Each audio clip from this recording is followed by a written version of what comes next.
morning, ladies and gentlemen. Now the activity formally begin. Let's welcome Chairman of Taiwan Future Society, Joichi Ito, to make a speech.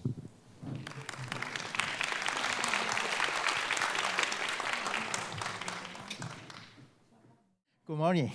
Honorable Dr. Joichi Ito, distinguished guests, ladies and gentlemen, we are very honored today to invite Dr. Ito to deliver a speech today on behalf of the sponsoring organizations, the Taiwan Future Society, 阳明山未来学社, the Fairwind Foundation, 长风基金会, Taiwan Women on Boards, 台湾女董事协会, the National Women's League, 中华民国妇女联合会, and the Outliers Fund. I would like to welcome you all to attend this event. Dr. Ito is a world-renowned entrepreneur, investor, and a technology facilitator. The topic Dr. Ito is going to talk about is the impact of future technology on media. And the talk will focus on the intersection of two rapidly evolving technologies, Web3 and AI. I would like to express my spacious appreciation to Poseidon Ho, okay, of the Outliers Fund, who introduced Dr. Ito to the Taiwan Future Society and make this event possible. Poseidon will introduce Dr. Ito to you after my opening remark. As we all know, media is highly influenced by the advancement of technology. Communication theorist Marshall McLuhan has coined a famous phrase, "The medium is the message." Technology delivers message via media that will change our perception of the world and our social life. Currently, most of us still utilize Web 2 to do our works or leisure. Virtually all important social media platforms are controlled by large organizations and managed by centralized structures and systems. Web 3 will have a very different structure and will have a tremendous impact on media. Web 3 is an important message to us. Dr. Ito will address what message Web 3 delivers and how and why Web 3 and AI technology will make such an impact. These days, the hottest technology topic people are discussing is ChatGPT. So the following remarks are quoted from ChatGPT with only a few minor changes. I guess that you can see how powerful AI technology can impact our future life. Now the beginning of remarks written by ChatGPT, okay? Technology has always had a profound impact on the media landscape, shaping the way we consume and create content. From the printing press to the internet, each new advancement has brought both opportunities and technological innovation in recent years.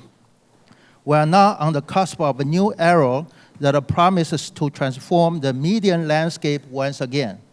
Today, Dr. Ito, in the original word, not Dr. Ito, you say it, okay? So Dr. Ito will explore the impact of future technology on media and examine how emerging technologies such as artificial intelligence, virtual reality, and blockchain are poised to shape the media industry in the years to come. As we delve deeper into the digital age, it is becoming increasingly important to understand how these technologies can work together to create new opportunities, possibilities, and ethical issues. Web 3, also known as the decentralized web, promises to evolutionize the way we interact with data, while AI is transforming the way we analyze and utilize that data. Together, these technologies have the potential to reshape industries and change the way we live our lives. Throughout this talk, Dr. Ito will explore the latest development and discuss the challenges and opportunities presented by the convergence of Web3 and AI.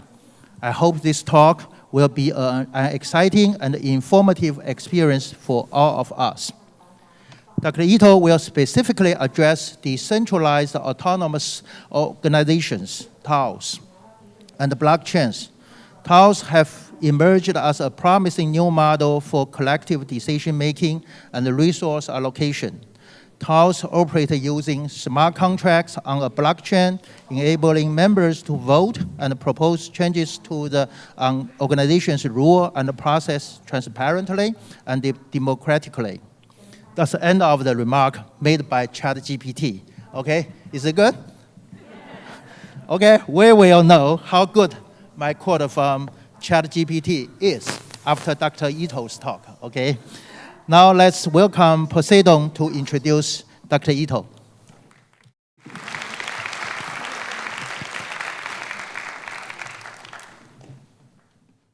Today I'm just very nervous and very humble for the first time to invite my professor and director back in the MIT Media Lab to Taiwan. He just told me yesterday that the last time he came to Taiwan was 2007. And the last time before 2007 was before www, the internet was actually built.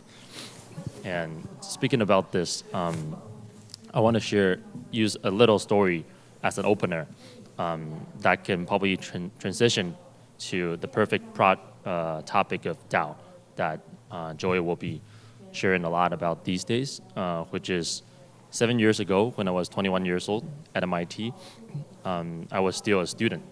And I probably couldn't imagine 7 years later that I could be running one of the most promising VC fund in the Web3 space because of DAO. 7 years ago, when Joy was a director at MIT Media Lab, he really encouraged us to set up different special interest groups. So there is special interest group on space exploration, special interest group on deep ocean technology, and I set up one on special interest group on sci-fi inspired research. After I took a course called MIT Media Lab Science Fiction Prototyping course by Joe and Joy and other professors. And during that time, I realized that more than half of my time at MIT was not spent on research assistantships, was not spent on teaching assistantship, but kept finding a lot of students who have radical minds, solid hands, and unique stories into a Slack group.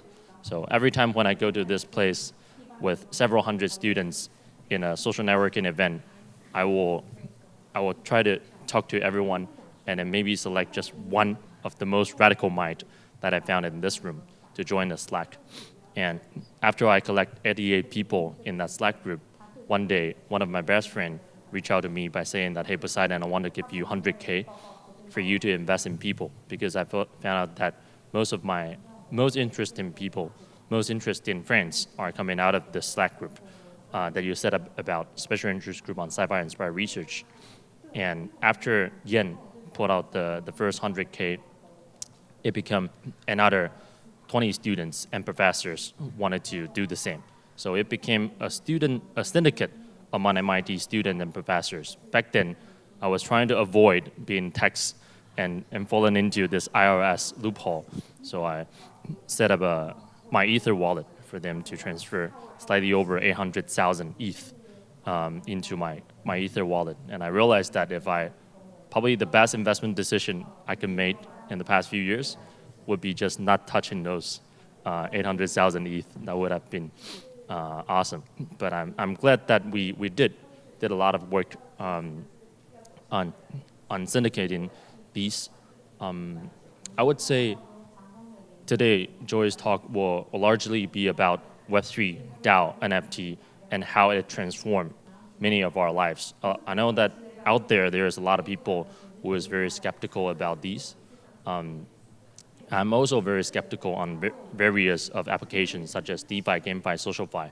But I'm just gonna say that 7 years ago, when I was still a student at National Taiwan University, I have never met an undergrad student, master's student, PhD student, or even any professor who is actually doing venture investing or angel investing. At least I don't know. I guess it's because the infrastructure wasn't there. It's very hard to kickstart your own fund. For example, if me and Kwang and Jacqueline, if we were back in college as a roommate, as a lab mate, and we have a very sharp idea to invest in one certain technology direction, such as space exploration or satellites, the cost for us to set up a venture capital fund is usually at least 100K to 200K, at least 1 to 2 years, from setting up a fund structure, acquiring a fund license, set up a bank account, and get third-party custodian and auditing from Big Four before we can even fundraise. And we probably have to have the confidence to raise over 10 million, so that 2% of the management fee can cover the initial 200K setup cost. So that is the entry barrier. But several years later, when we have DAO, and especially, I wouldn't touch much into the topic that Joy will be sharing, but I'm just gonna share that right now, the cost for setting up a venture capital fund or venture DAO is 0.001 Ethereum, which is in between 1 to 2 US$. And the time is about 5 to 10 minutes. It's totally legal compliant in the United States under the SEC regulation of investment club. There is 2 restrictions, that it needs to be under 150 million US$. It needs to be under 99 shareholders, but it allows you to be doing like what we are currently doing these days, invest in really a lot of different Web3 startups using off-chain equity investment, NFTs, or native tokens. And I would say if without Joy, if without the era and rising of Web3 DAO NFT, we wouldn't be possible to see someone at my age to run a VC fund. But today there is a lot of them out there. And I think I just want to use this little story to transition to Joy. So let's welcome Joy.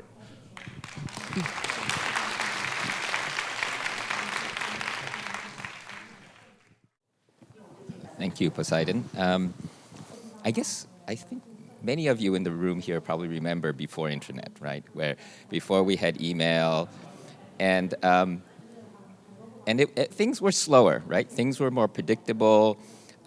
If you did A and it happened B and then C would happen. In physics, we called this Newtonian. It's kind of like billiard balls. The world was slower, more predictable. And then the internet happened, and I think things changed more than just incrementally. So when the internet happened, there was an explosion of connectivity. There was high speed, high complexity, and things changed. And kids like Poseidon became digital natives. And we try to imagine that we can keep up, but it's a very different world right now. And I want to say that, and it's almost in physics, you have Newtonian physics, and then you have special relativity, Heisenberg, And I think that we have a very different reality now after internet. And some of us think that maybe we can keep up after internet, and I hope we can. But I think that the world has changed quite a bit.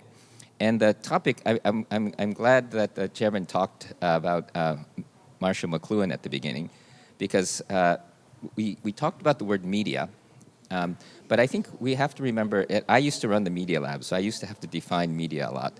And media in English is the plural for medium, right? So when Marshall McLuhan says the medium is the message, Marshall's talking about the fact that more important than what's written in the message is the medium in which you write the message determines what you can say and determines the reality. And when the communications went from paper to digital, from slowly connected to hyper-connected, the medium changed. The medium changed from paper and structure and Newtonian physics to networks. And the network medium is very different. The network medium, when you're always connected, it's less about content and it's more about context, right? So context is who's connected to who when. It's about the fact that if you get an email telling you the price of your particular investment in Poseidon's fund, for the rest of the world, that information isn't very valuable. But for Poseidon, at that moment, it's super valuable. So context becomes the medium. And the news media changes. So social media is less about the content. It's about who's saying it when and what trajectory and how it's connected. And to think about the network as a medium is a very different way than thinking about content. It is like going from nouns to verbs, right? From things that don't move to things that are moving very quickly. And so it's a fundamental shift in the medium. So you can't look at media just like we used to think about media. It's not shifting from newspapers. I used to be on the board of the New York Times, and the New York Times would get angry at these kids and shake their fist. And they didn't realize that the point of these kids was not to tell the truth, it was to get the New York Times angry. So when the New York Times is angry, they're just feeding these trolls who run around and are enjoying it. And so they didn't realize also that the old media would write about the battlefield. But I told the New York Times, no, you're not writing about the battlefield. You are the battlefield. You know, that's where the battlefield has gone. And I think it's also important that in kind of relativity, so you often people in America say, you know, it's fighting the traffic. And one of our professors, Kevin Slavin, said, you're not stuck in traffic. You are traffic. You know, so the news media always says, well, we are never the news. No, they are the news, right? So I want to set up sort of this idea of media at the beginning and the medium, because I'm going to go deep dive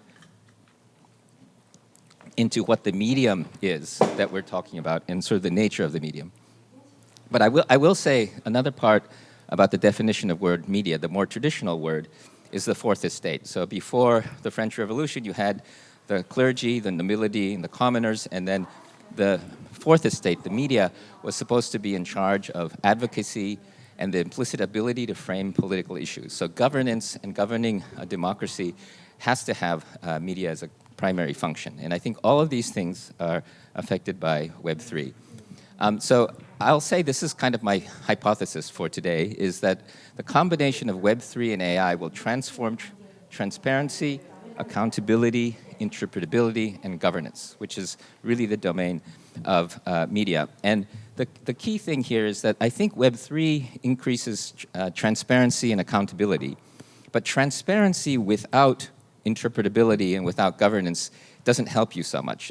One of my mentors, Lawrence Lessig, has this great paper against transparency, which is transparency that's misinterpreted is almost worse because you get the wrong idea. If you see a politician's records, but it gives you the wrong idea about what the politician is doing, it could be negative. And so interpretability and understanding is really important, and that's why I think that the combination of AI and Web3 will deliver this, not just by itself. So a lot of the scams that we see in DAOs and tokens, it's all there on the chain, but we can't read it, we can't understand it, and I think that bringing AI into Web3 will help us understand it. But I want to zoom way back.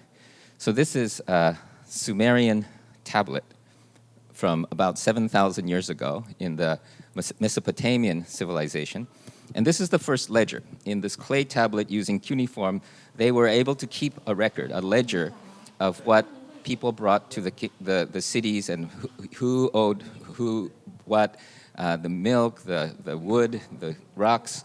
And for the first time, cities grew beyond 10,000 people because they were able to coordinate massive activities within the city and keep track of ownership. But it was still centralized. This was kept by the high priests, and it just kept the relationship between the kingdom and the people who were interacting with it.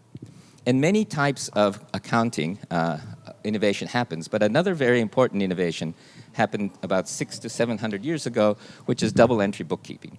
And just around this time, mathematicians who like gambling came up with many of the principles of statistics and probability.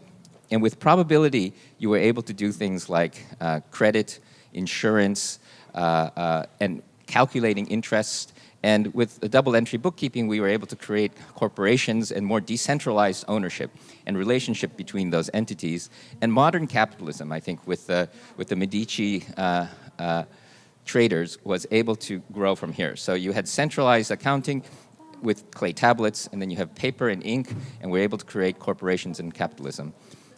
One thing to observe is that we haven't seen much innovation since then. Like we use computers to manage our companies, but when we file our taxes, when we issue our annual report, we issue it on paper, mostly, that has to be reduced to ink. Your balance sheet and P&L are just basic derivatives of double-entry bookkeeping.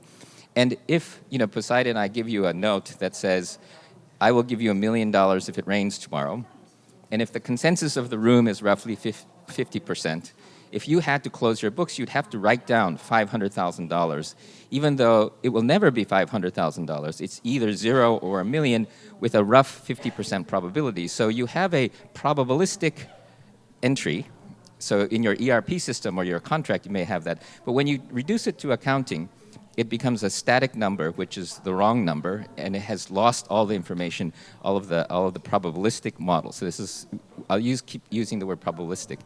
And what we're thinking about now, I think, with the blockchain, is for the first time, maybe in 600 or 700 years, we're changing the medium of accounting from paper to digital.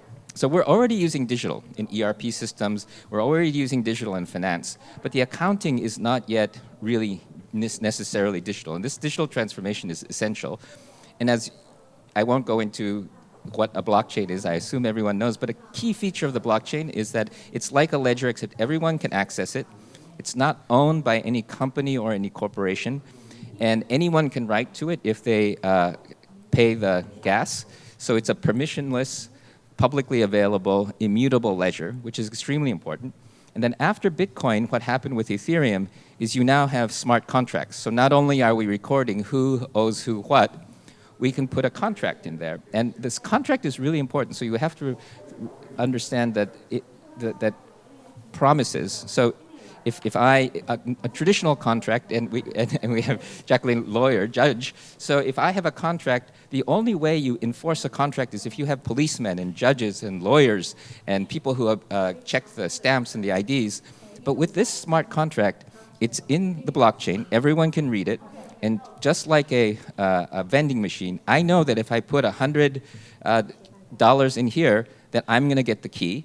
And there's no case where I give the money, I don't get the key, or I give the key, I don't get the money.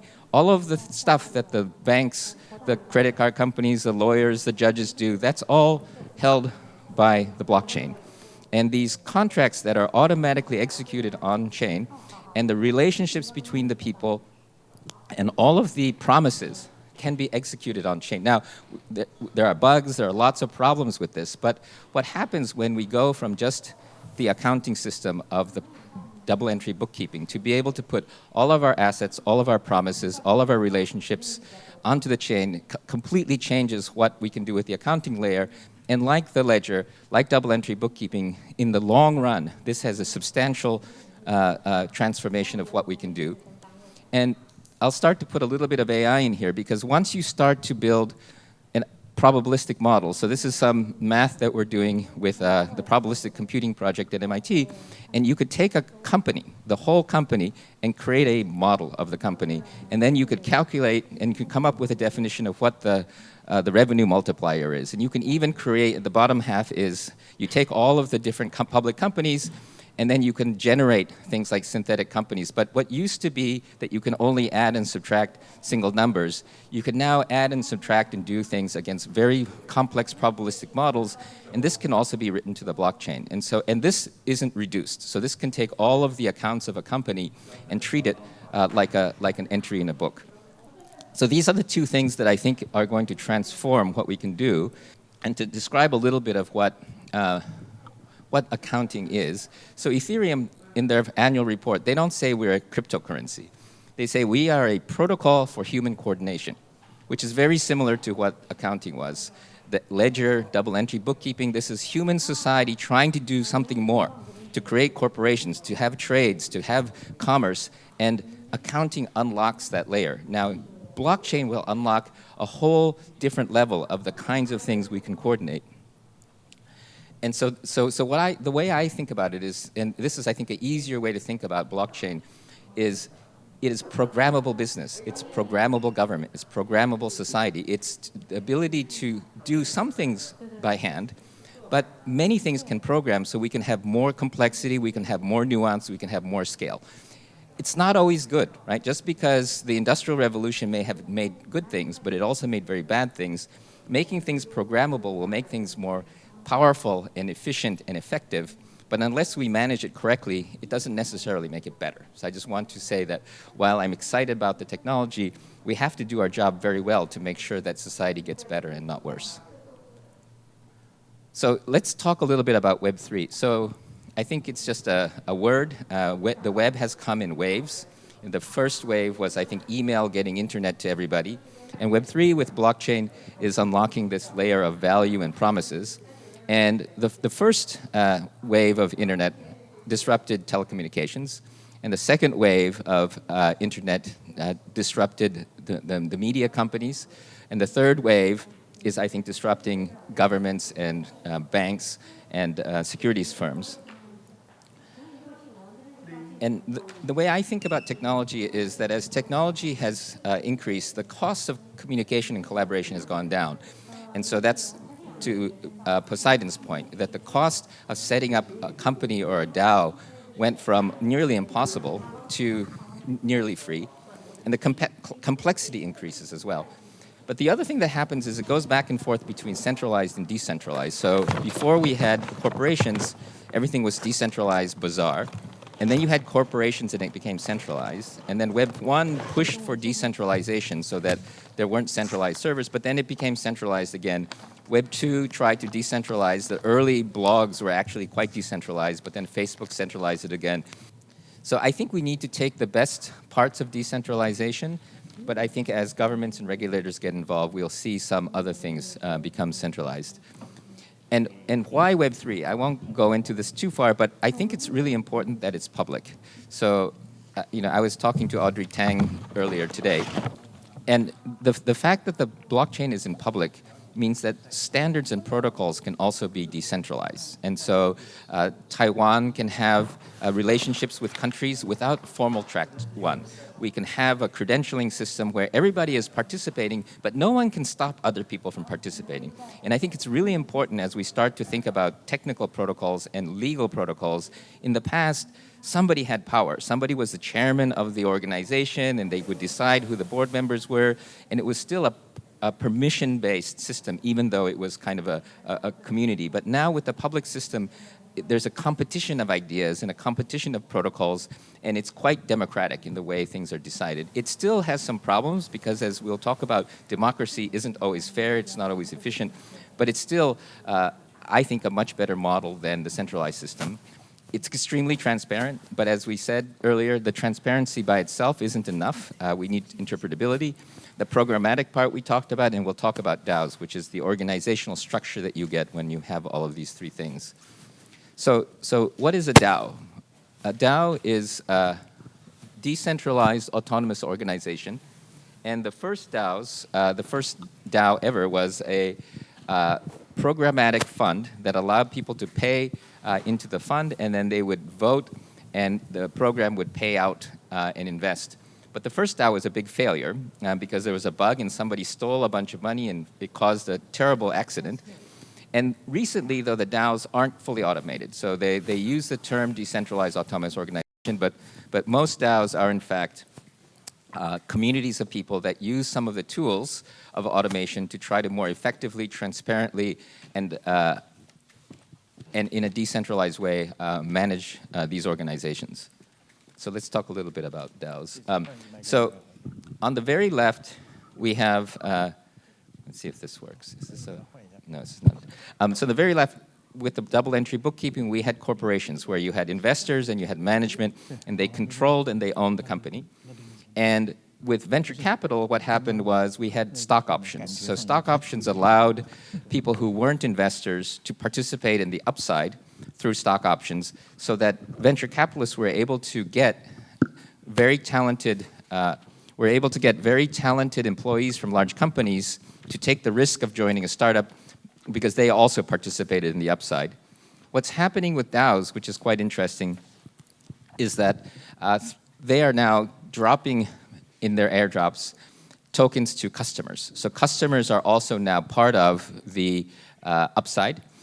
The other thing is, unlike corporations where you can continue to issue more stock whenever you want, diluting people, most tokens, it's a set amount or it's a programmatic amount. So the left side, the treasury, is the tokens that the DAO controls for issuing. It's a technicality, but the main difference is that it looks a little bit more like managing a central banking economy and a little bit less like a contractual relationship with in a shareholding company. But the fact that the customer is now a participant, often holding more shares, more tokens than the management, is a pretty different structure.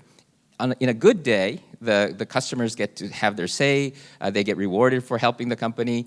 On a bad day, it's also an easy way to make a scam. You can say to the customer, use my product and you'll make some money. and then you can take their money and run away. And so one of the key things with this structure is it can be very good because it involves the customer, but it can be very bad because it can get the customer to expect some upside when they don't have it. And this is the kind of governance challenge that we have, but I think there's quite a bit of opportunity to see where the DAOs go. But the key thing for DAOs is going to be transparency and governance. When you bring the customers and many, many stakeholders into a DAO, how does the governance work? And I mentioned Larry Lessig earlier, but he had a wonderful framework for thinking about management or control. And he says it's not just DAOs, but just anything. You can regulate people's behavior and activity through laws, through culture, through business and technology. So let's say, and again, Jacqueline's a judge, so she'll I think, appreciate this. If you have a street and people are speeding on the street, if you build speed bumps, that's a technical intervention. If you increase the fine, that's a business intervention. If you have legal punishment and more police, that's a legal system. And if you make the neighborhood shame the person for speeding too fast, that's a cultural intervention. And depending on the thing you're trying to do, picking the quadrant that's the most effective, and often it's all of them, is key. And as we talked to regulators yesterday, I think a really important piece is if you can fix it with technology, it's usually cheaper and more effective than it is to fix it with other things. So it's better to make something technically impossible rather than just making it illegal or shameful. And so as we start to see DAOs and exchanges, I think it's very important to try to see how the technology can support the governance and that we don't just rely on laws and norms. But the problem is, in many societies, especially in places like Japan, everything is very vertical. So the lawyers don't talk to the technologists. And I think yesterday what was really great was that there were technologists and business people and lawyers and media in the room. And I think that multifaceted approach is important. And for DAOs, I think we have to think about it in the same way. So I want to give you an example. So I have a podcast in Japan. And what I did was I started interacting with my listeners by creating a Discord channel. And a Discord channel has a lot of chats, and we have about 1,000 members, and we have a lot of projects. And this is the Discord channel where we're talking with each other, and it's 1,000 members, but I'd say a couple hundred active. And as part of this project, it's a community that does all kinds of things. We have discussions about autism, we have tea ceremony, and there are many sub-communities that do many things. And in here, we have a lot of volunteers. And so what we did was we issued a token, an ERC20 token, which people give to each other when they help each other. But because of the regulation in Japan, and also because I wanted to do an experiment, we made a rule that you can't buy the token and you can't sell the token. But we can exchange the token amongst ourselves. And this is D-Work, which is a startup company that I guess we're both invested in. And what you do is the community decides things that need to get done on the left. And if you want to volunteer, you pick it up and you put your name on it. And then once it's done, the community checks to see if it was done. And then once it's checked that if it's done, an administrator can click pay, and the person gets these Henkaku tokens into their wallet. Roughly the exchange rate is 1 hour is about 100 Henkaku, right? So as you start to help the community, you accumulate these Henkaku tokens. A key thing, if you think about this, is that normally if you have an organization with 1,000 people doing volunteer work, there's somebody has to keep track and give everybody the thing, and then you go to the bank account and you send it in. This is completely decentralized. There's no one has to spend any time running this day to day. We have a team that kind of edits it, but it's all community oriented, and we're able to keep track of people's volunteer work and the payout. And what's interesting is then you have those tokens. If you have tokens, you can vote. So we use Snapshot, which is a voting mechanism. So that when we have a discussion, the discussion turns into a page, and the page turns into a proposal, and everybody who has tokens can vote. And then once you have a lot of tokens, you can buy NFTs. And some of the NFTs have different functions. One of my favorite ones is the invitation NFT. So if Poseidon wants to join the community, he can't pay to get in. He can't buy this NFT. Somebody has to pay 1,000 Henkaku and send him the invitation NFT. So 1,000 Henkaku is 10 hours of work. So if Jacqueline wants to invite Poseidon, she has to volunteer 10 hours of work, accumulate the tokens, buy this NFT, and send it to Poseidon. And many communities have all kinds of fancy membership systems. I'm sure your club has a membership system where there's a nominating committee and there are referrals, and did the referred, have they spent enough time? Well, let's check the person. And with 1,000 members, we've never had a problem, because for somebody to invite somebody, they have to put in 10 hours of work, which is a lot of work. And then they spend it and they have to put in 10 hours to put somebody else. And you can see on the blockchain who invited who. And they feel responsible for that person. So by creating one smart contract in an NFT, we were able to automate something that's usually quite difficult and painful to do. And we're able to do it in a way without, also a key thing is none of this involves money, right? So I think a lot of Web3 is focused on money. But if you think about going back to the phrase, coordinating system for human activity, right? So if you have a house, and you have 10 people, and your family, if one person's not doing the dishes, you feel bad about. They need to do the dishes. So obviously pure love, yes, your family, you all love each other, but even in a family, you keep track of who's doing dishes, who's not doing dishes, my family at least. And you don't pay money, you don't pay your son, or maybe some families do, but usually you don't pay your son to do the dishes, but you expect them to do the dishes. If it's 10 people, you can keep track. If it's 100 people, it's difficult to keep track. And how do you know if Dom was doing the dishes while I was sleeping? And to create a sense of fairness, you actually tracking those kinds of things could be important. And in our community, these Henkaku token isn't money, but it's a kind of fairness, and you can see everyone's numbers. For example, this is our Dune Analytics. So this is our token, we can see the wallets, you can see who's doing what, and we can analyze all of this stuff. And I think what's important, and this is something for me is kind of a TBD, but in Japan, we're trying to deploy Web3, but we're focusing more on nonprofits, I am. So on school research communities, on PTAs, on local governments, on volunteer communities, and we're trying to see if we can take the tools that were created by the crypto investors to scale investments to do things like manage nonprofits. And if you think about also, so Poseidon was talking about MIT. So if I was in the business side of MIT and the academic side of MIT, I'll tell you the people who act the most important are the professors. Because a PhD or a degree, you can't buy it with money. The only place you can get it is from the professors, right? And it's a currency, it's a token, but you can't buy it with money and you can't convert it to money, but it's more important than the money that you spend. If you could buy the PhD, the value of the PhD would go down, right? And so I think also, if you look at winemakers, the person who's making the wine is usually more important than the business person that's supporting that person who's making the wine.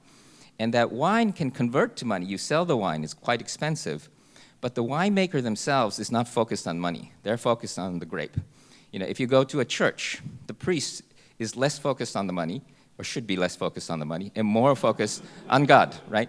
But each of these enterprises, the church, the winemaker, the school, there's a robust business around it, but the key value inside is not money. It's something that's beyond money, and that has not scaled very well. Universities are hundreds of years old, and it's an important system, but my question is, can we make more inclusive, more interesting, more decentralized communities of things other than just money using some of these tools? And this is some of the experimentation that I'm working on, but I think that has a closer affinity to things like media. Yesterday, Jacqueline introduced me to her friend who's running a big media company, and we were talking about this. How do you motivate the journalists? Because journalists aren't in it for the money. How do we transform a paper-based journalism system into a fourth estate contributor to the world? You have to motivate the people, you have to collect the best people, and it has to be partly about the money because you have to be able to feed yourself, but the high bar, after you pay your tuition to get your PhD, that goes way beyond the money, and how can we use some of these tools for that? That, I think, is an important question. One of the things we need to do is actually fix the governance. And a couple of the things where technology is now rolling out in DAOs, because we can see that because it's on the blockchain, because it's digital, we can do more native tools. One is simple voting is actually quite bad. It has some tyranny of the majority, it has a lot of unfairness, it's broken in many ways, so voting can be improved. The other thing is that conversation is quite one way right now. And if you're in a chat room, everyone's talking at the same time. There's very little way for 10,000 people to have a conversation. It's difficult, and it's kind of a mess. And then the other thing is we have all this transparency and all this information. How can we interpret and analyze it? So these are some of the tools that we're working on. Quadratic voting is just one test. And again, I heard from Audrey that they're doing quadratic funding. So it's probably a known word in Taiwan. But the idea of quadratic voting is if you have multiple preferences, if somebody likes A over B and somebody likes B over C and somebody likes C over A, it turns out that there's a problem where you do a normal vote and those preferences don't get recorded. So by quadratic voting, you get a budget, and instead of just doing linear preferences, by voting in the order of who you like with however much you want to do, you're able to take into consideration the preference order as well as how much and the power of the direction. And the reason it's called quadratic is that mathematically it turns out that if you value the square root of the number of votes you put into a thing, it's able to take the preferences without allowing people to overwhelm the votes in one way. And I'm happy to send you some of the papers on this, but this is a very interesting new innovation that blogs and Web3 people are excited about. But we're seeing, like in Taiwan, governments now picking up some of those new ways of doing voting to do fairer and more interesting voting. So this is one of the areas I think that research in Web3 is going to impact democracy. This is another tool by one of our collaborators, and what this is AI-facilitated discussion. The left is called Unicask. It's a whiskey DAO. And what they're doing is they have all these conversations in their Discord channel. But what the AI does is then it takes all of the conversation and maps it into a network of ideas. And then it allows people to then reinforce the preferences. And then at the end, you come back with what are the key things that the people care about. And it turns out they're caring about the quality of the whiskey, bottle design, and labeling and graphics. But what it's able to do is take thousands of people talking at the same time and try to sort out what their preferences are, what the ideas are, what the outliers are, and to be able to have the conversation happen in parallel and very quickly come to some kind of consensus. And again, this isn't perfect, but with things like machine learning tools, I think we'll be able to facilitate conversation much better. And then lastly, I think AI is a very important area. And AI, again, just as somebody from MIT, AI is usually everything they call the stuff you can't do yet. And anything you can do, they give it a name, and it becomes boring. And even ChatGPT, I don't know if you noticed this, but at the beginning when you're using it, it's like magic. But once you start using it every day, you're like, why is it messing up again? And it just becomes a tool, right? And I think it's important to remember that AI, all of these things will just become functions pretty soon. But I think the AI does make us more powerful, both good and for bad. So Norbert Wiener in 1964 had a book called The Human Use of Human Beings, and he predicted many of the issues we have now. But he has a wonderful and important phrase, which he said that bureaucracies and companies are machines of flesh and blood. And this is very important because if you think of a company, right, with it has a board of directors and has all these rules and functions, even the government, it's actually a machine. It doesn't have a spirit. It doesn't have a responsibility, and humans are no longer in control. Many companies are not in control anymore. They're just autonomous processes that run around and can destroy environments, can go, hurt people. And so we've been already struggling. We say, someday machines may become autonomous. No, ever since we had corporations and governments, we already have autonomous machines. They're just, people are the cogs. People aren't in charge. So many of the governance challenges, again, as a judge that you have with regulating financial institutions, is very similar to the issue we're going to have with AIs. They are already a kind of AI. The main difference with the new machine learning tools, with blockchain, all of these things, it just becomes more powerful. So it's like you're putting jetpacks on everybody and then you blast off. So if you're pointed in the wrong direction, you go wrong direction very fast. And if you're pointed in the right direction, we'll go in the right direction very fast. But I think what's important, more important than making the system more efficient, is to make sure we can head in the right direction and fix our course as we go. And I think the problem right now is that we're not doing that. This is an older study. I think this was 2018 news. But Amazon trained an AI on their HR data. And the AI came out saying, oh, well, let's just hire men. And it turns out that at Amazon, women just weren't promoted as much, and they didn't do as well. And the problem with AI, as just a vanilla AI, statistical AI, is it looks at past history and makes a model. So you're not ever progressive. You're basically saying, okay, women historically did not do well in Amazon, so let's not hire women, is kind of the outcome. And it's very difficult to change the direction of the past if you're only predicting the future based on the past. That's kind of obvious. And that's kind of built into AI. There are ways to try to remove bias and change the trajectory, but it's not easy because then somebody has to change it. And who changes it? And who's accountable for them? So even if we make AI, actually even more if we make AI, the governance of AI is going to become very important. This is a wonderful paper, or blog post, I guess, where somebody took ChatGPT and made them answer quizzes that told you about politics. So this looks like that ChatGPT is left-wing and slightly libertarian, right? But now people are giving feedback and they're saying, oh, but it shouldn't be. It should be in the middle, or it should be up and to the left. And other people are saying maybe it should give right-wing answers to right-wing and left-wing answers to left-wing. Or maybe it should be the opposite. But the fact that you can now start tuning the political view of an AI, who decides and how do we decide? And how does this influence what we believe? This is a very important governance challenge, and it has some technical components to it. But I think it has some very important fundamental issues. So even in the US, affirmative action is no longer legal. Right? You can't put your thumb on the scale because it's considered unfair. It's considered discrimination even to discriminate in a pro-social way. And so some of the laws around dealing with bias also, I think, need to be addressed. So I think many of us now make fun of ChatGPT because it gets so many things wrong, right? And let me just describe a little bit a key thing about large language models, which what we're seeing now. Large language models are deep neural networks. So they're large entangled vectors, and what you do is you take massive data sets and you train the model, and it's kind of like autocomplete, right? So it's trying to guess what the answer is based on a whole bunch of information that it knows, but it's unable to explain to you how it got the answer, and it doesn't know when it's wrong, because it's just kind of guessing the answer based on a very tangled system of offline data. Now, this is super useful, like the earlier description, but it's very dangerous when you're asking for a drug recommendation for a medical disease, or if you're trying to make very important decisions. And what we're working on, this is a project that I've been involved with at MIT for about 6 years now, is probabilistic programming.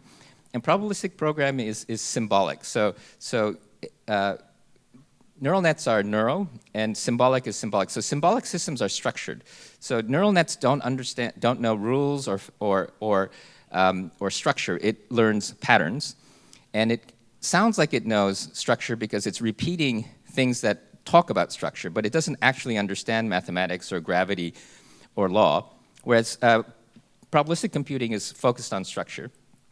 And it's also is Bayesian, so it learns in real time, and you don't do it offline with data sets. And the combination of these two, so we're calling it neuro-symbolic programming, is I think going to be quite interesting, and this will tie back to DAOs. So one of the demos that we've now set up, so one of the uses of OpenAI, or of GPT, there's a tool called OpenAI Codec, or GPT Codec, and what that does is it takes natural language and can output computer code. So right now you have to be a programmer to program computers. Now with GPT, you can just talk in natural language and produce computer code. And what we have right now is with this probabilistic programming, you can take large data sets. So again, OpenAI, not OpenAI, GPT uses language, so textbooks, spoken language, and converts it into models. Probabilistic programs take databases and structure and converts it into models. And so what we want to do is we want to take natural language as input and then convert natural language to probabilistic inferences. This is a little bit technical, but so you don't have to learn how to write this, and then produce output. So this is an example that one of MIT researchers has put together. So you can ask natural language questions. This is the Stack Overflow developer survey. And what it does is you can ask these questions. It produces inference QL language, and it provides output. And this is, again, a very early demo using a fairly limited data set. But what I want you to imagine is whether it's a DAO or let's say you're talking about politics, you say, what is the item in the national budget this year that is the most unusual given previous years? And it will say this one. And then it says, okay, who are the politicians that were most involved in this budget item? These politicians. Given their past voting, what are the 3 issues that they're most interested in? And how do they affect my preferences, which are outlined by my browser habits? Well, these things. And you should be able to interact with data in natural language. You should be able to come into a company and say, which division of my company has the worst gender pay gap? Where are the managers in that group from? And you should be able to ask those questions against structured data in real time and get answers like this. And the technology now with natural language from GPT and structured language from probabilistic programming should make this accessible. And you can see very quickly how this affects how DAOs are. So right now you're looking at a token on an exchange. You don't know what it's behind it, but you should be able to say, so I think, if we call fair DAOs as, so what is the voting distribution of these DAOs? How much percentage of the DAO control do the founders have? Does the business model part of this DAO actually make money, or are they primarily making money on the increase in value of their tokens? These are natural language questions that you should be able to ask any exchange. And the data is all there. We should be able to see it. So this kind of inference question against data is the interpretability part that should be on the back of transparency. And using GPT and these structured models, your preference should be very available. They're already available to Amazon. So they should be available to us. So you should be able to say, given my preferences, does any of the money in my pension system support invested in companies that are against my preferences? Take it out. If my money is in any company and they're voting at the shareholders meeting against labor or against any of my preferences, vote the other way.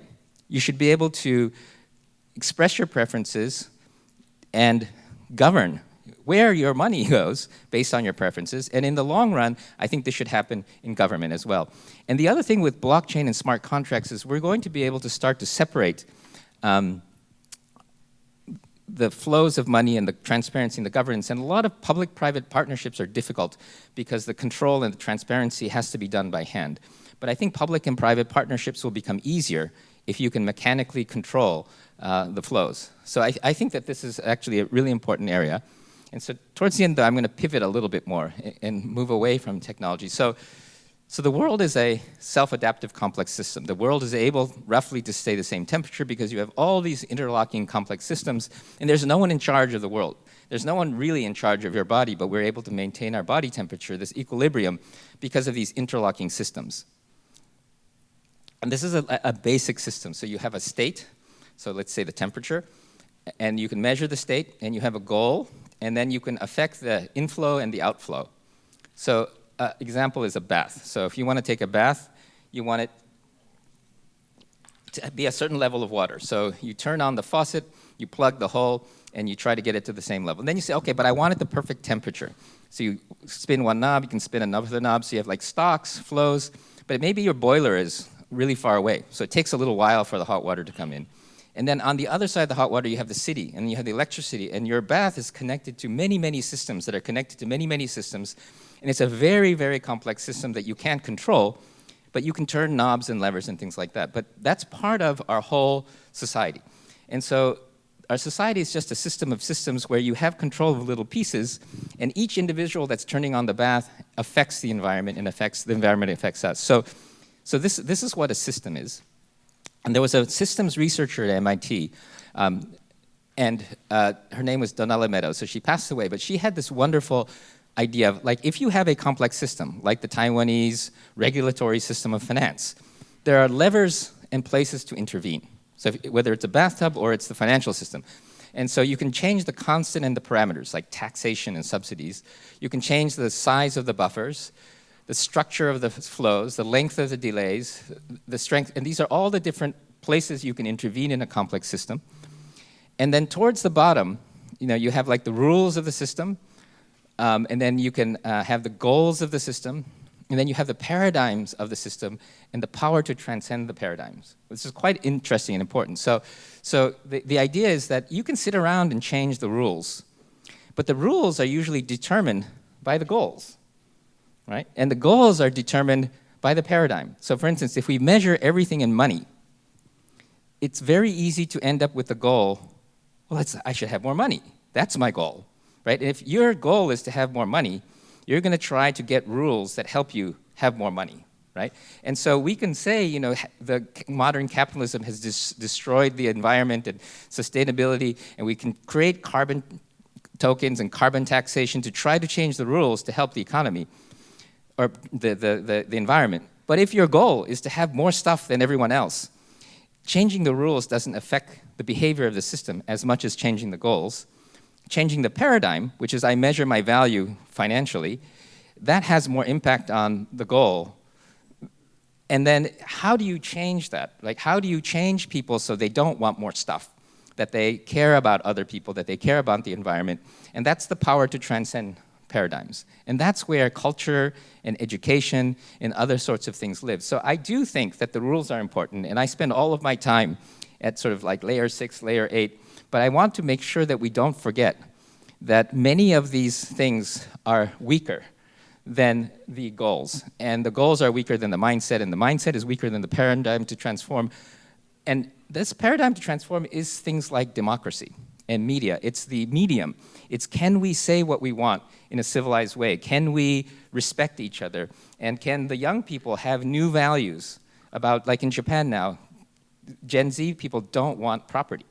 My generation, everybody wanted property. That was the goal, was to own a house. And that's not the goal for young people anymore, but we have to make room for that culture, because that culture is going to save the environment more, I think, than just some kind of SDG badge or carbon tax. And so I think that's really important. And so that's kind of where I want to end this. So I think you know the game Monopoly, right? And this is going to amplify my point. So it's based actually on a 1903 game called the Landlord's Game. And this was created to teach children the risk to society of landlords and tenants, that people will go bankrupt, you'll get income disparity. This was actually an early predecessor to communism. It was the Georgists. And what Milton Bradley did was they commercialized the game, but they just changed the goal. Instead of the goal being to teach children the perils of capitalism, the goal became, you're the capitalist and you win if you drive your friends bankrupt. You know? And to me, this is also important to realize that they didn't change the rules. They just changed the goal. And so in many ways, I think changing the goal maybe is more important. I mean, it's harder, right? I understand it's harder. You can't tell your children change your goals. But you can create an environment where it's more likely that they change their goals, or maybe give them permission if their goals have changed. And I think that's, again, rules are important, but I think this is an illustration of why that's important as well. And then this is a wonderful image that Stuart Brand, who created the Whole Earth Catalog, had. And this is called paste layering. And what he says is that you have different layers in society, kind of like you have different layers in a house. You have like the property, the foundations, the building, the interior, the people, the content. So nature moves the most slowly, and it's the foundation. And then on top of that, you have culture and governance and infrastructure and commerce and fashion. And in society, we like these upper levels because they're flashier. It's fashion is fun, commerce is fun. But what we're doing is we're destroying nature because we're not paying attention to nature, at the expense of all of our attention at the higher levels. And it's important because when you change culture, you change the upper levels as well. So I think that a lot of the sustainability discussion is about let's focus on nature, but I think culture is a really important missing piece. And again, it's very difficult to do. It's easy to say, so I want to make sure that I'm not saying, oh yeah, we just only have to do that. But I think it's an underestimated part that is actually part of the whole system's thinking. And so, you know, I'll end here, and this is sort of passing it back to Poseidon, which is, you know, it's hard to understand these kids running around on Web3, doing these new things. And when I was at MIT, I would say that, you know, Poseidon was quite challenging for me, because here's this energetic kid breaking all the rules, and I was like his regulator, you know, say, you can't do that, stop. You know, but they're really the future. And I think what's important is that we have to give them the space to actually change their culture and because I think if you're always pushing against the establishment, which we have to do, but they are going to soon be the leaders that are taking us to the next phase. And I think that this cultural shift that's happening in the good parts of Web3, so again, if you look at the nasty parts of Web3, they're nasty. I mean, the blockchain attracts people who only want to make money. It attracts criminals. It attracts all these problems. But when you see the core people, the entrepreneurs, or if you go to the Ethereum Foundation and listen to Vitalik or Miyaguchi, I mean, she's talking about the future. She's talking about sharing, about society. And the really young kids who are at the core of this culture are forward, are thinking about the future. And I think we have an ability to start changing the system at all of the layers, including this cultural layer. And so I just wanted to today, although we were supposed to talk about media, kind of pull back and talk about governance, talk about systems. And getting back to that quadrant with Lessig's quadrants, the technology is important. So you have to understand culture, law, technology, and business all at the same time to be able to turn this wheel. And I think the young kids naturally understand this, and I think as sort of the supporting generation that we are, kind of pushing them in the right direction. But I think we can't but yield some of our control to the next generation in order for us to make it through this period. Thank you.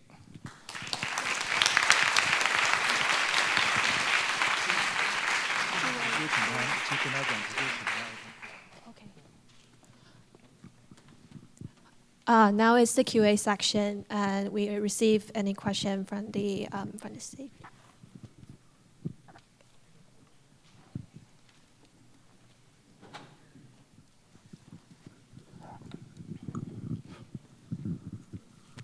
Well, just one comment and then one question. I think your name, Ms. Dr. Ito Joy, should be spelled as Joy in the future. Because I always think that AI should be aimed to bring the joy and happiness to the mankind. This is what I always believe, okay? And my question is kind of a macro.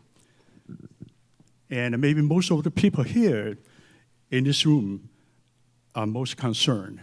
What is the situation of the AI in China?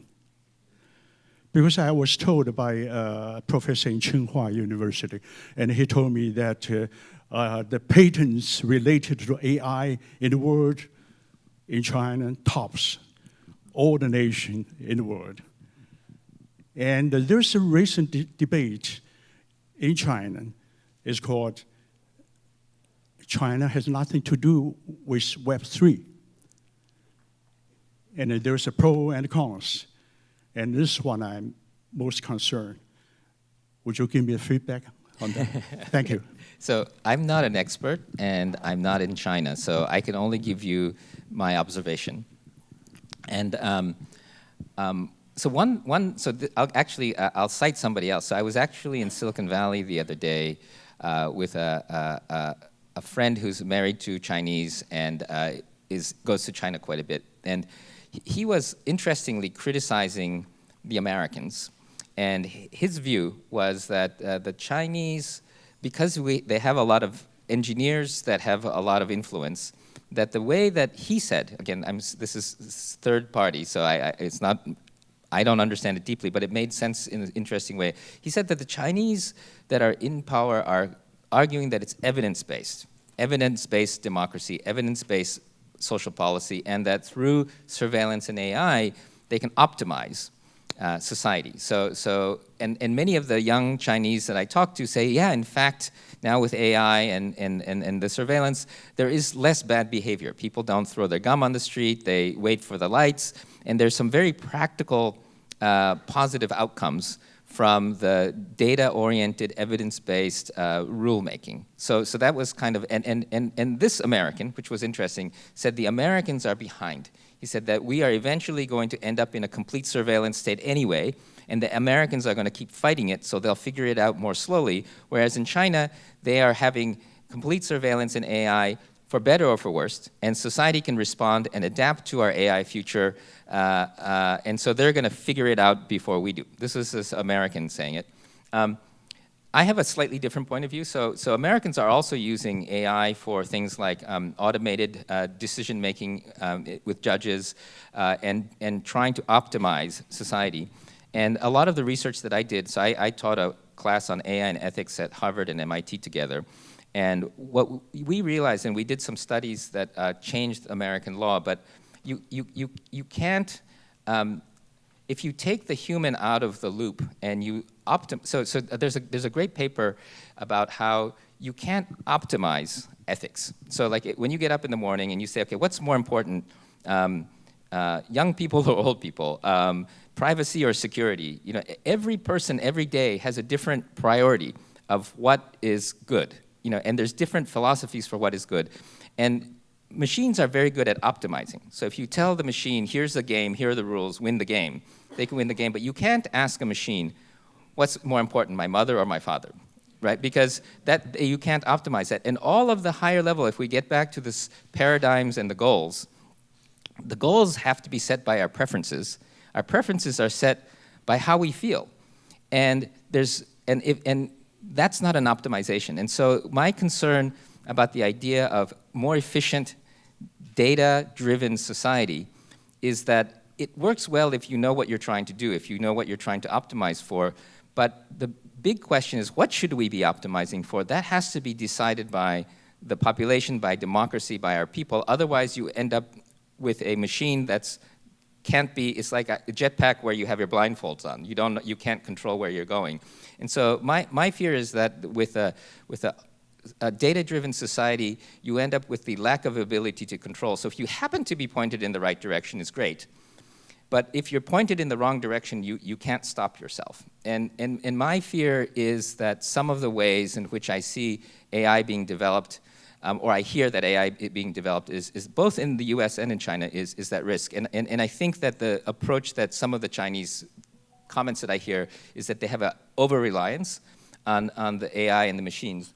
I will say for this probabilistic computing program that I shared, it comes out of the research in brain and cognitive science, which is more about trying to build a model or a theory of mind of the other person. So traditional AI is about optimization. It's sort of saying, here's the data, predict the best output. But theory of mind is basically saying, okay, I have a model of what Poseidon is trying to do. I see his behavior. I update the model, and I try to guess what Poseidon's goal is, and I try to guess what his capability is, and I try to guess what he knows. And then I constantly try to update this probabilistic model of Poseidon. So then my job is to figure out what Poseidon wants and to try to help Poseidon. And I think that kind of AI makes a better teacher and actually makes a better human-oriented community. So in the early days of AI, there was a split. Some people said it's artificial intelligence, and some people said it's intelligence augmentation, so IA. And I think that the intelligence augmentation is a smaller field because you don't make as much money doing it, so it hasn't been invested in as much. But I think intelligence augmentation is going to be a key piece. So I took this conversation a little bit away from China because I don't know the facts, but what I hear is that they're focused more on the optimization part than the human augmentation part. And I think that in the democratic societies where you're forced to involve human augmentation, that we hope to see AIs be designed. But I'll make one last comment here, which is important, is that traditionally, though, AI has cost money to train. So big companies and governments had money.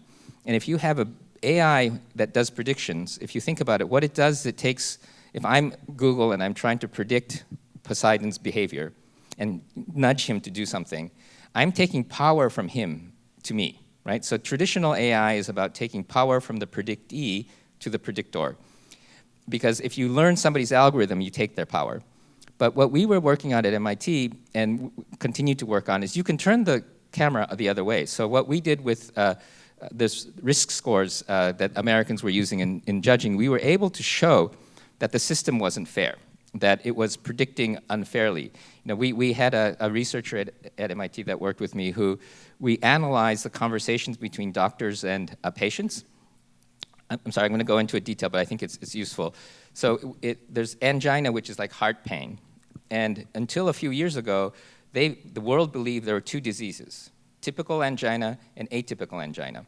And women got atypical angina and men had typical angina. And more women were suffering from heart disease than men, but more men were getting interventions because the diagnostic system was biased against women. Once we did the analysis of the actual angiograms and the conversations, we were able to show that it's only one disease. Men and women have the same disease, they just express it differently. But traditionally AI, what it does is it tries to make diagnostic more efficient, but it never questions, is the assumption right? Is the system fair? So almost all AI points down, from power to powerless. But what we're trying to do by democratizing AI is to point it up. But it doesn't get funded. It's hard to get funded to change the assumptions of the medical establishment. It's easier to get funded to make the doctor more efficient. And so one of the key things as we're doing probabilistic computing and other things is a lot of the AI that's been invested in is very expensive AI. But ProbComp and others is quite cheap. So you can do it in universities, you can do it on your laptop. So making cheaper AI and smaller data AI and AI that points from the people back up to power, I think this is an important phase. And again, I think this isn't the kind of AI that you'll see coming out of central authoritarian regimes. It's going to come out of democracies. And I think a lot of universities are working on this. And I think this, to me, is a very important next step for us.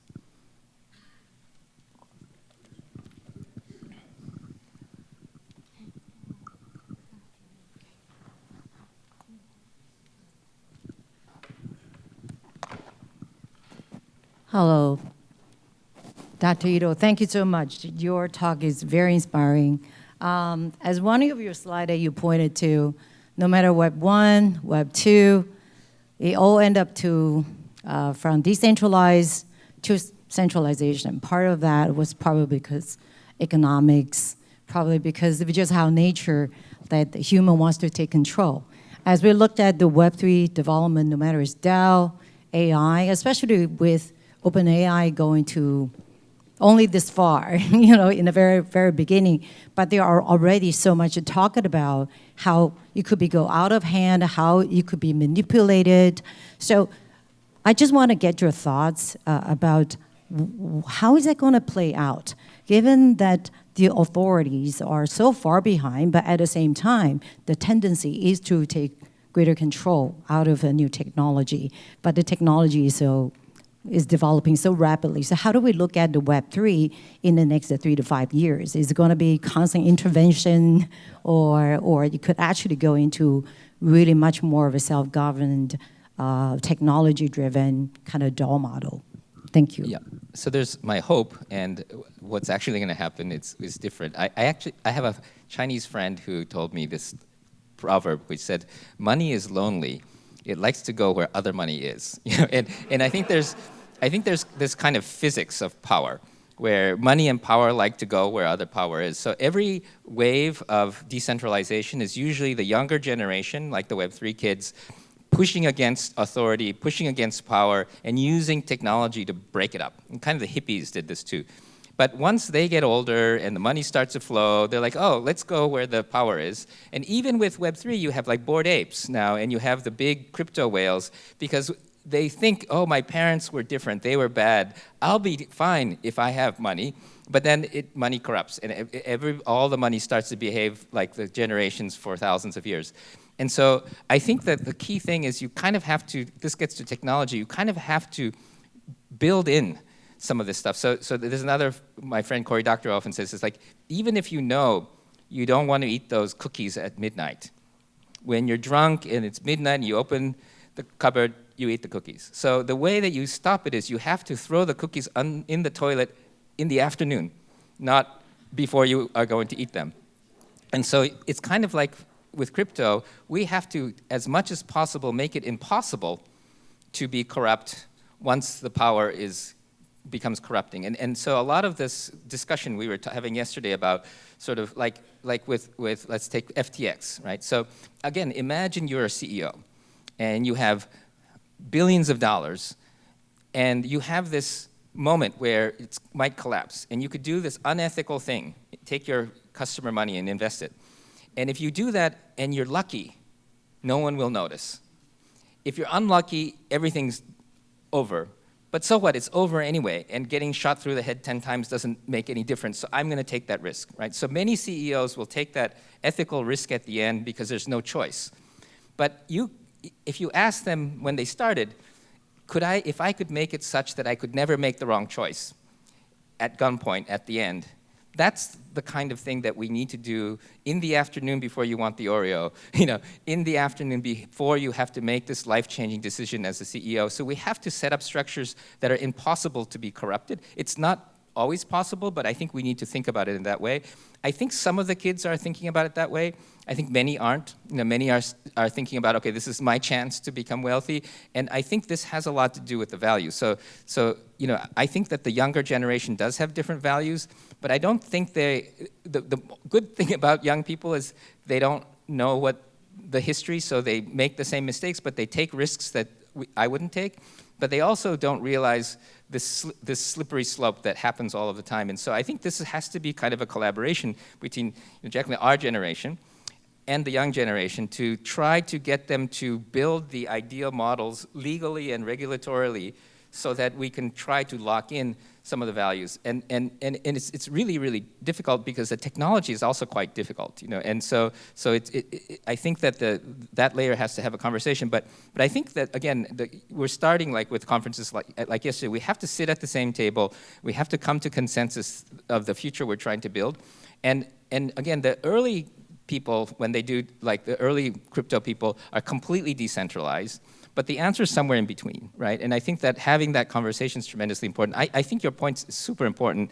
I feel somewhat optimistic, but not super optimistic. And I think that we really have to fight here. And again, I think getting back to the paradigm, I think it's it's important to support entrepreneurs, but I think it's important not to too much idolize just making lots of money, and I think that's why my conversation with Audrey Tang today is super inspiring, because Audrey has this view that it's the social impact, democracy, and getting people engaged in democracy. I think Aya Miyaguchi at Ethereum Foundation, for her, it's not about the money. And I think we need to give the non-money-making members of the community as much, or if not more, attention than the people who are going to be on the front page of Bloomberg News. So I think that's the paradigm. Don't measure success just with money. We have to measure success in other ways, and I think that can maybe help shift some of this. But it's super important. We received one more question. The gentleman over there.